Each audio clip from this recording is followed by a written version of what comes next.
Tonight, a ceasefire is dying, and the world's oil supply is hanging by the same thread. President Trump, just hours ago, described the fragile truce between the United States and Iran as, and I'm quoting him directly, on massive life support. That is not a diplomatic phrase. That is a warning. Iran came back to the table with a counterproposal. Trump called it simply unacceptable, and right now, the two sides are frozen, stuck at a line neither is willing to cross. Iranian sovereignty over the Strait of Hormuz. This is not just a Middle East story. This is your gas prices, your supply chain, your grocery bill. This is a conflict that started February 28th, and tonight feels closer to breaking apart than at any point since. Stay with me, because in the next 8 minutes, I'm going to walk you through every piece of this. What Iran actually proposed, what Jared Kushner and Steve Witkoff are doing behind closed doors, and what Saudi Aramco just told the world's biggest investors about your energy future. Let's get into it. So what exactly did Iran put on the table, and why did Washington reject it so fast? Here's what we know. Iran's counterproposal included what their delegation described as a framework for de-escalation. But buried in the language was a non-negotiable demand: international recognition of Iranian sovereignty over the Strait of Hormuz. Now, for context, the Strait of Hormuz is a narrow choke point between Iran and Oman. It is roughly 21 miles wide at its narrowest point, and through that 21-mile stretch flows somewhere between 17 and 20% of the world's entire oil supply. Every day, Saudi oil, Emirati oil, Iraqi oil, Kuwaiti oil, it all passes through there. Iran is saying, we want the world to formally acknowledge that this is our water, that we have authority here. Washington's answer was immediate and unambiguous.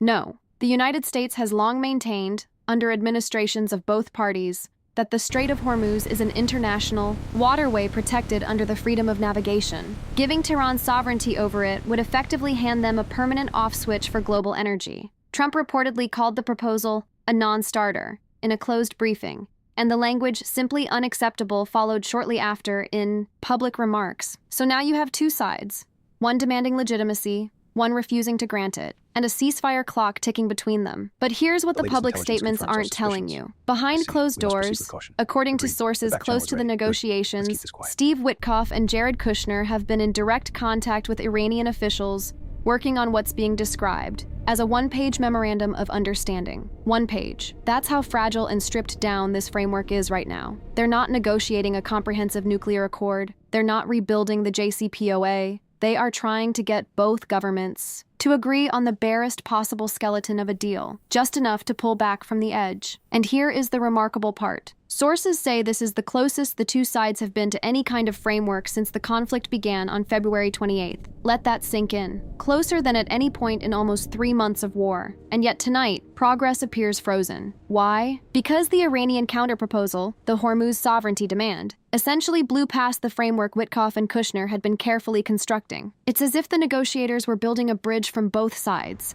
and then Tehran's political leadership decided to drop a boulder in the middle of the river. The question now is whether Witkoff and Kushner can get the talks back on track before the ceasefire, already described as on massive life support, stops breathing entirely. Now let's talk about what's happening outside the negotiating rooms, because the economic consequences of this standoff are already reverberating at the highest levels of global finance. Today, Saudi Aramco, the world's largest oil exporting company, held an analyst call. And what they said should concern anyone who drives a car, heats a home, or buys food that was shipped on a truck. Their warning was this: even if the Strait of Hormuz reopened this week, as shown, global right oil supply is now, projected to tonight, decline from 95 the million global barrels per day in energy 2023. market This steep could decline will take create significant months market to volatility and rebalance. necessitate strategic Think about adjustments. what that means. Months, even in the best-case scenario. And then comes the second part of their warning, the one that nobody wants to say out loud. If this standoff drags on for just a few more weeks, the disruption to global energy markets may not be resolved until 2027. We are talking about a scenario where a conflict that started in late February of this year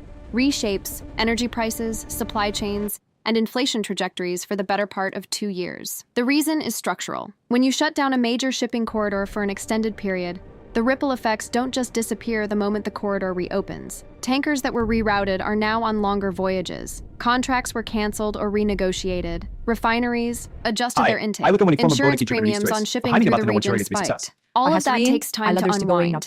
And that's the scenario that's sitting in the background of every conversation happening in Washington and Tehran right now. This is not just about geopolitics. This is about whether the global economy can absorb Another prolonged supply shock. And the answer, from the people who run the world's largest oil company, is not without serious pain. So where does this leave us tonight? A ceasefire that Trump says is on massive life support, a counterproposal that Washington flatly rejected, a back-channel negotiation that was closer to a breakthrough than at any point in this conflict, and now appears stalled, and an oil market that's already warning of consequences stretching into 2027. The central question isn't just strategic, it's almost philosophical. Can two governments that fundamentally disagree about the legitimacy of each other's demands find enough common ground on a single page of paper to pull the world back from the edge? Witkoff and Kushner are trying. The clock is running. And tonight, the answer is nobody knows. Here's what I want to know from you. Do you think the United States and Iran can reach a deal before this ceasefire completely collapses? Drop your answer in the comments below. Yes,